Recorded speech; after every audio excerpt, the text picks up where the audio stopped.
নমস্কার। আমাকে কয়েকজনা প্রশ্ন করেছেন কোন কথাগুলো আমার কোন কথাগুলো কখন কী কারণে বাজে কথা হয়ে ওঠে। তাদের জিজ্ঞাসা হচ্ছে যে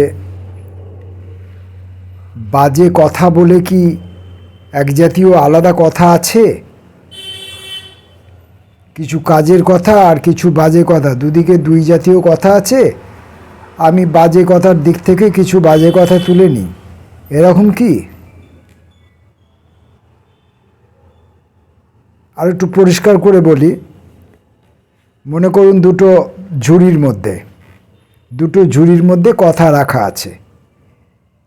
একটা ঝুড়ি সাদা আর একটা ঝুড়ি কালো। তো কালো ঝুড়িতে রেখেছি বাজে কথা, আর সাদা ঝুড়িতে রাখা আছে কাজের কথা। ব্যাপারটা কি সেরকম যে আমি কালো ঝুড়ি থেকে ওই বাজে কথাগুলো বেছে নিয়ে বলছি, আর সাদা ঝুড়িতে ভালো কথা আছে, কাজের কথা আছে? যে কথা থেকে কথা বেছে নেয় পৃথিবীর যাবতীয় মানুষ বা কাজের মানুষেরা, এরকম কি প্রসঙ্গটা?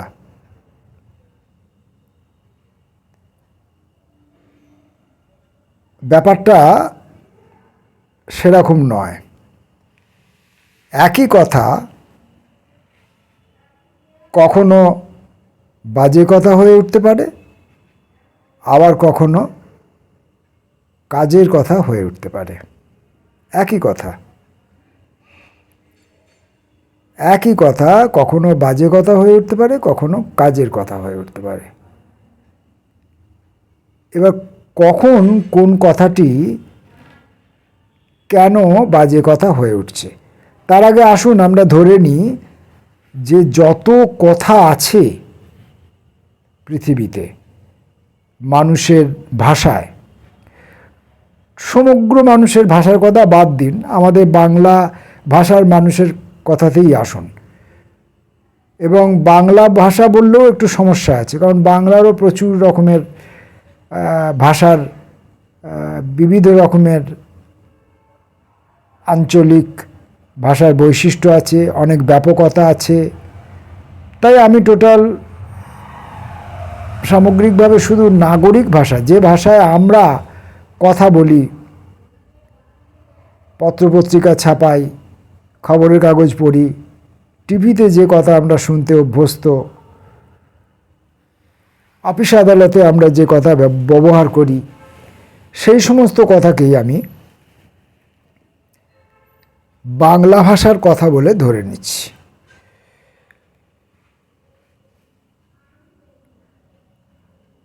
আমি যদি জেলা ভেদে যাই, ভূপ্রকৃতির গঠন বৈচিত্র্য অনুযায়ী যদি আমি জায়গায় জায়গায় ঘুরে ফিরি, তাহলে আবার এইসব কথা পাল্টে যাবে। এখন সেটা পাল্টাবে মানে শুধু কি উচ্চারণজনিত কারণে পাল্টাবে, বা ভাষার অর্থজনিত কারণে পাল্টাবে শব্দগুলো বা কথাগুলো? না, জীবন আচরণের সঙ্গেও অনেক কথা জড়িত থাকে। জীবনের যে বোধ, তার সঙ্গে অনেক কথা জড়িত থাকে। এবং এই জীবন আচরণ, এই বোধ, এই আঞ্চলিক অনুষ্ঠানাদি, আঞ্চলিক জায়গা বিশেষে জীবনযাপনের প্রণালী, আরও বিষয় পরিবর্তিত হতে থাকে। তাই আমি অত ব্যাপক ক্ষেত্রটাকেও আমার এই ছোট নাগালের মধ্যে আনতে পারবো না। তাই আমি শুধু নাগরিক ভাষাটুকুকে বেছে নিচ্ছি, যে ভাষায় আমরা প্রত্যহ কথাবার্তা বলি, খবরের কাগজ পড়ি, বইপত্র পড়ি, রেডিওতে টিভিতে কথাবার্তা শুনি, অফিস আদালতে কথা বলি, সেই ভাষাকেই আমরা ধরে নিচ্ছি যে আমাদের কথার ভাণ্ডার। তা প্রথমে বললাম যে সমস্ত কথাকেই আগে আমরা ধরে নিই যে কাজের কথা। আমরা যা যা কথা বলি সমস্ত কথাই আসলে কাজের কথা।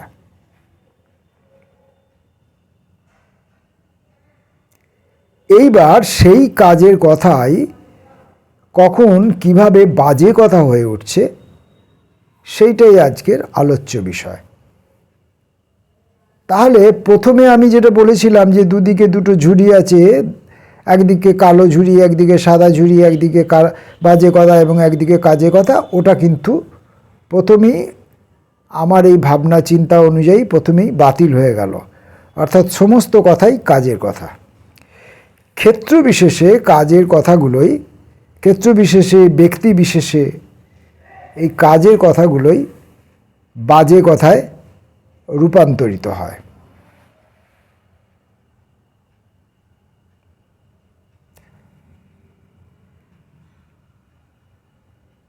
মনে করুন আমি এমন একটা জায়গায় গিয়ে পৌঁছেছি যেখানে চারপাশের উপস্থিত যে অডিয়েন্স, উপস্থিত যে লোকজন, তারা প্রত্যেকেই বিষয়টাকে ছোট করে নেওয়ার জন্য কবিতা কথাটা ব্যবহার করি। কবিতা সম্পর্কে তাদের প্রত্যেকেরই বোধ, অভিজ্ঞতা, যাপনকালীন সময় তাদের প্রত্যেকেরই কম কবিতার সম্পর্কে তাদের বোধ, তাদের যাপনকালীন সময়, তাদের চিন্তাভাবনা, তাদের দক্ষতা, তাদের প্রকাশ করার ক্ষমতা ধরে নিন সবারই কম। আমি একমাত্র ব্যক্তি সেই সভাঘরে যেখানে আমারই এই বিষয়ে ক্ষমতা সবচেয়ে বেশি। তখন কি হবে? তখন আমি যা যা বলে যাব কবিতা সম্পর্কে, কবিতার উপরে যা যা বলে যাব সেই প্রত্যেকটি কথাই তখন কিন্তু কাজের কথা বলে বিবেচিত হবে। প্রত্যেকটি কথাই তখন কাজের কথা বলে বিবেচিত হবে। আপনারা প্রত্যেকেই, মানে ওই অডিয়েন্সে আপনারা যারা রয়েছেন তারা প্রত্যেকেই আমার কথা উৎকর্ণ হয়ে শুনবেন, কারণ কবিতাকে চিনতে, জানতে, বুঝতে আপনাদের কিছু তথ্যের দরকার, কিছু তত্ত্বের দরকার, কিছু এককের দরকার, ইউনিট দরকার, যেগুলো ব্যবহার করে আপনারা কবিতা ক্ষেত্রে, কবিতার জগতে স্বাচ্ছন্দ্য হয়ে উঠতে পারবেন, সাবলীল হয়ে উঠতে পারবেন, আপনাদের গ্রহণযোগ্যতা বাড়াতে পারবেন, এই সমস্ত। এবং আপনারা মনে করছেন যে ওই অডিয়েন্সের মধ্যে, ওই সভাঘরের মধ্যে আমি সবচেয়ে বেশি জানি, তাই আমার প্রত্যেকটি কথাই আপনাদের কাছে কাজের কথা। আপনারা সেগুলোকে উৎকর্ণ হয়ে শুনবেন, মন দিয়ে শুনবেন।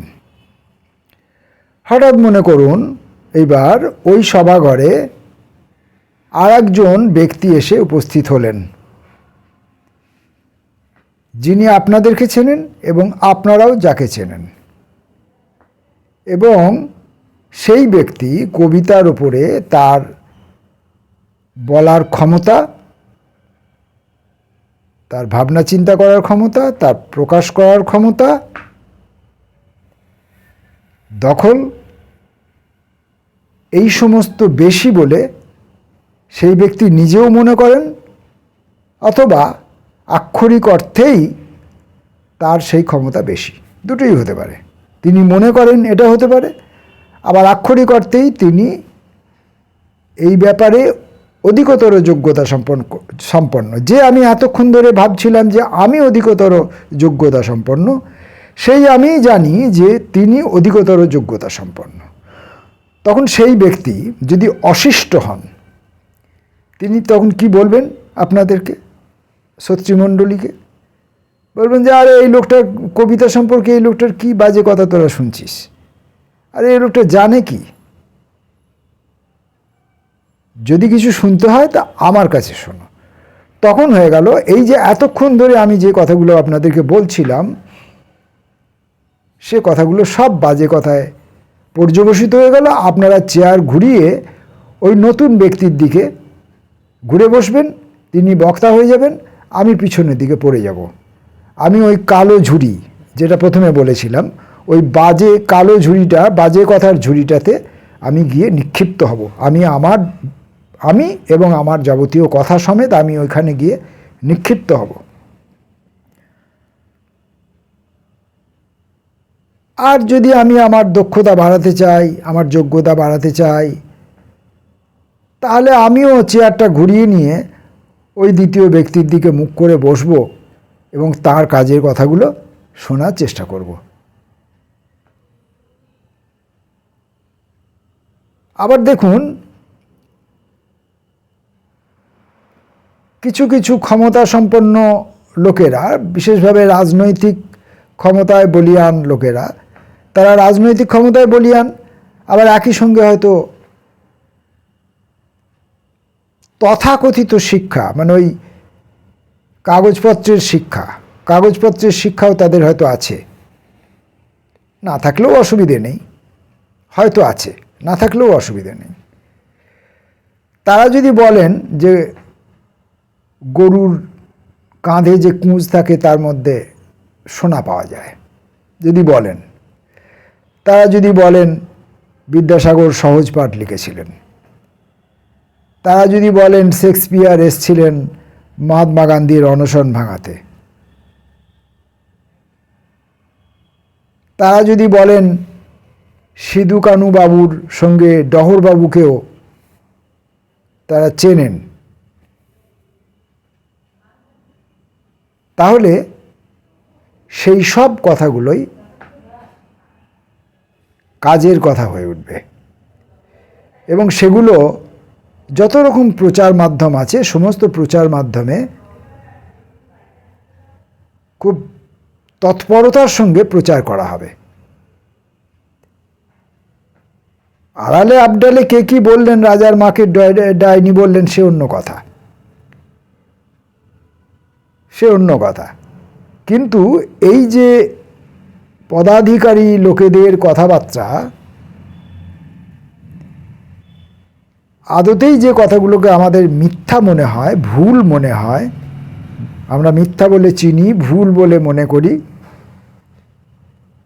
সেই কথাগুলোই তখন খুব প্রয়োজনীয় কথা হয়ে ওঠে, খুব গুরুত্বপূর্ণ কথা হয়ে ওঠে এবং সেগুলো প্রচার মাধ্যমের কাছে খুব কাজের কথা হয়ে ওঠে। প্রচার মাধ্যম সেই কথাগুলোকে প্রচার করবার জন্য তৎপর হয়ে ওঠেন। কথা চলাকালীন সময়ে দুবার ব্যাঘাত সৃষ্টি হয়। দুবার ব্যাঘাত সৃষ্টি হওয়ার জন্যে আমি আমার বক্তব্য থেকে কোথায় পৌঁছে যাচ্ছি আর আমি স্মরণ করতে পারছি না, কারণ আমার কাছে তো কোনো স্ক্রিপ্ট থাকে না, আমি স্ক্রিপ্ট নিয়ে বলতে বসি না। কোনো একটা প্রশ্ন কেউ আমাকে করেছেন যে তুমি তোমার কথাগুলো কখন কিভাবে বাজে কথা হয়ে উঠছে, কেন বাজে কথা হয়ে উঠছে, আর যদি সেগুলো বাজে কথাই, তাহলে সেগুলো তুমি ভিডিওতে বলছো কেন, লোকের কাছে প্রচার করতে চাইছো কেন? এই প্রশ্নটার উত্তর আমি দিতে গিয়েছিলাম, দুবার ব্যাঘাত সৃষ্টি হয়েছে, ফলে আমি গুছিয়ে উত্তরটা আজকে দিয়ে উঠতে পারলাম না। তো মোদ্দা কথা এইটা যে কাজের কথা বলবার জন্যে আপনাকে আগে কাজের লোক হয়ে উঠতে হবে। কাজ মানে পদাধিকারী হয়ে উঠতে হবে। আপনার কাছে আপনার উল্লেখযোগ্যতা থাকতে হবে। আপনার যদি উল্লেখযোগ্যতা থাকে, তারপর আপনি যেটা বলবেন সেটা যদি ভুলও হয়, তখন সেটা আর্শ প্রয়োগ হিসাবে বিবেচিত হবে। উনি মনে করতেন, তখন আরেকজন কেউ অন্য কিছু বললে তখন বলা হবে যে উনি সেই বক্তব্যটিকে কেটেছেন। আর একজন ওনার মতে এরকম, কিন্তু কোনোটাকেই ভুল মত বলা হবে না। কিন্তু যখন আপনি পদাধিকারী হবেন না, তখনই আপনাকে লোকে বলবে বাজে কথা বলছে। এই বাজে কথা বক্তা যে মানুষটি, সেও তখন একটি বাজে মানুষ হিসাবে বিবেচিত হয়। তো যেমন আজকেই একজন ভদ্রলোকের আলোচনা শুনছিলাম, তিনি বলছিলেন যে এই সময়ে মানুষের মস্তিষ্কে, সারা পৃথিবীতে মানুষের মস্তিষ্কে একটা পচন ধরেছে। একটা বিশেষ ভাইরাস মানুষের মস্তিষ্কে পচনের সৃষ্টি করছে, এবং সেই ভাইরাসটার উৎস হচ্ছে সোশ্যাল মিডিয়া। সোশ্যাল মিডিয়ায় যেভাবে ভিডিও, শর্টস, রিল এ সমস্তর মাধ্যমে আম জনগণ খুব সহজে, সস্তায় মানুষের মনোযোগ আকর্ষণ করা যায়, বিনোদনের নামে যা তা রুচি বহির্ভূত বিষয় পরিবেশন করা যায়, এবং তাতে লাইক, কমেন্ট, শেয়ার অনেক বেশি করে পাওয়া যায়। ইউটিউবের মাধ্যমে আবার ইনকামও করা যায়। এই সমস্ত কারণে তাদের কাছে বাছাবাছির কোনো ব্যাপার নেই। রুচি অরুচির কোনো বিষয় সেখানে প্রধান হয়ে উঠছে না। সব কিছুই গৌণ হয়ে যাচ্ছে। মুখ্য হয়ে উঠছে যে কতজনের কাছে প্রচার হলো, আর কতজন কি বললেন, ইউটিউব থেকে আমি কত টাকা ইনকাম করলাম, এইটা মুখ্য হয়ে উঠছে। যেভাবে এই বাণিজ্য জগৎ এখন যেভাবে চলছে, শুধু বাণিজ্য জগৎকে দোষ দেবো কেন, স্বাস্থ্য দুনিয়া, শিক্ষার দুনিয়া, সব ক্ষেত্রেই এটা চলছে যে উপার্জন কিভাবে বেশি হবে, আয় কিভাবে বেশি হবে, তাতে মানুষের কি ক্ষতি হলো না হলো সেটা নিয়ে কেউ বিচার বিবেচনা করছেন না। এখন এই সোশ্যাল মিডিয়াতে এই যে রিল এবং শর্টস প্রচার করা হচ্ছে রুচি বহির্ভূত বিষয়ে, এবং কি সেই সমস্ত ক্ষেত্রগুলোতে মহিলারা, এটা আপত্তিজনক কথা হবে আমি জানি, বললেই অনেক লোক আপত্তি করবেন, কিন্তু তারা অনেক বেশি সংখ্যায় অংশগ্রহণ করছেন। কারণ সাধারণভাবে মানুষের ঝোঁক ওই দিকে বেশি, মানুষের ঝোঁক আদিমতার দিকে বেশি। তো এই কাজগুলো করছেন। এই কাজগুলো একটা সাময়িক দেখবে মানুষ, সাময়িক একটা তার মূল্য আছে, ওই অপমূল্যের মূল্য আছে, কিন্তু কিছুদিন পরে ওটার আর কোনো মূল্য থাকবে না। কিন্তু তাদের উদ্দেশ্যও নেই চিরস্থায়ী মূল্য অর্জন করা। তাদের উদ্দেশ্য হচ্ছে হটকেক হওয়া। হটকেক হতে পারলেই তারা সফল। কিন্তু প্রবলেমটা হচ্ছে যে এই বিষয়গুলো মানুষ খুব বেশি করে দেখছে, আমরা খুব বেশি করে দেখছি, এবং আমরা হাঁ করে যখন দেখছি তখন আমাদের মস্তিষ্ক তার নিজের কার্যক্ষমতা বন্ধ করে দিচ্ছে। মস্তিষ্কের ব্যায়াম আর হচ্ছে না। আমাদের সমস্ত ভাবনা, চিন্তা, যুক্তিবোধ সব কিছু হারিয়ে যাচ্ছে। সেটা আপনি যে কোনো বিষয় নিয়ে, এগুলো হতে পারে, সেক্স নিয়ে হতে পারে, ধর্ম নিয়ে হতে পারে, অন্ধবিশ্বাস নিয়ে হতে পারে, বা ইয়ার্কি ফাজলামো হতে পারে। একটা জায়গার আঞ্চলিক ভাষাকে খাটো প্রতিপন্ন করার জন্যে কিছু এরকম দেখা যাচ্ছে। সেই জায়গার আঞ্চলিক ভাষাটাকে নিয়ে কৃতিত্ব অর্জন করতে চাচ্ছি। আমি যদি সেই আঞ্চলিক ভাষাটাকে মানুষের কাছে সত্যিই পৌঁছে দিতে চাই, তাহলে সেই আঞ্চলিক ভাষার শব্দগুলোকে ধরে ধরে তার অর্থ, তার ব্যবহার, তার উৎপত্তি সেগুলো দেখাতাম। সেগুলো আমরা করছি না। সেগুলো না করে আমরা ব্যঙ্গবিদ্রূপের মাধ্যমে একটা মজাকিয়া সৃষ্টি করতে চাইছি। মজাকিয়া সৃষ্টি করতে চেয়ে পরোক্ষভাবে আমরা সেই অঞ্চলের মানুষকে এবং তার ভাষাকে পরোক্ষভাবে অপমানও করছি। অবশ্য আমাদের সেই অপমান বা অসম্মান বোধও এখন কমে গেছে। ফলে আমি এটা যে বলছি, এটা অনেকে প্রতিবাদও করতে পারেন, যে তারা হয়তো বলতে পারেন যে না, এতে অসম্মান অপমান কিছু হয় না, এসব বলতেও পারেন।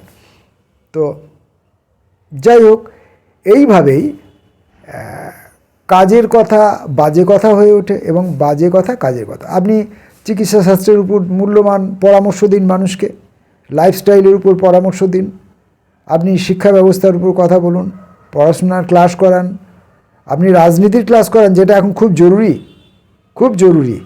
এই অবক্ষয়ের সময়ে রাজনীতির ক্লাসটা খুব জরুরি, করান। দেখবেন সেখানে কিন্তু ভিউ নেই, লাইক কমেন্ট শেয়ার অনেক পরে কথা, ভিউই থাকবে না। কারণ মানুষ আর এখন কিছু শুনতে চাইছে না, মানুষ আর এখন কিছু জানতে চাইছে না, মানুষ এখন আর কিছু শিখতে চাইছে না, মানুষ এখন আর কিছু ভাবতে চাইছে না, মানুষ এখন আর কিছু কল্পনা করতে চাইছে না, মানুষ এখন আর কিছু সৃষ্টি করতে চাইছে না।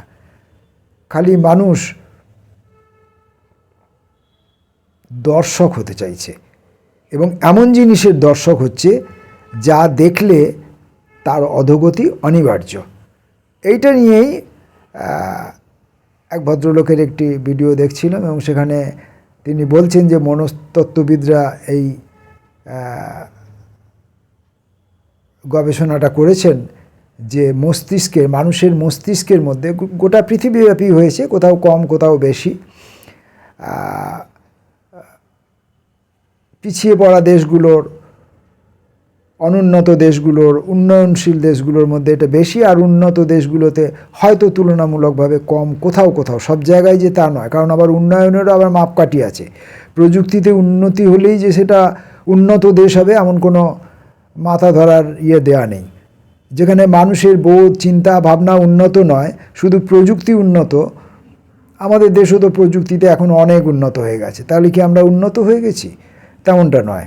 তো ফলে একই কথা জায়গা বিশেষে, স্থানকাল বিশেষে, এবং যিনি বলছেন বক্তা বিশেষে কাজের কথাও হতে পারে, বাজে কথাও হতে পারে। আবার ওই একই কথা শ্রোতা বিশেষেও হয়। যিনি শুনছেন তিনি যদি আমার এই বিষয় সম্পর্কে, আমি কবিতার উপরে কথা বলছি, আগেই বলেছি কবিতার উপরে আমি কথা বলছি, তো যারা শুনছেন তারা যদি এই বিষয়ে ইন্টারেস্টেড না হন, তাদের যদি এই বিষয়ে কোনো বোধ না থাকে, তাদের যদি ভালোবাসা না থাকে, তাদের যদি আগ্রহ না থাকে, তারা যদি কিছু না বোঝেন, না শুনতে চান, না জানতে চান, তাহলে আমি কবিতার উপরে যাই বলি না কেন, যে যতই কবিতা আপনাদের শোনাই না কেন, সেটা বাজে কথায় পর্যবসিত হবে, বাজে কথাই মনে হবে।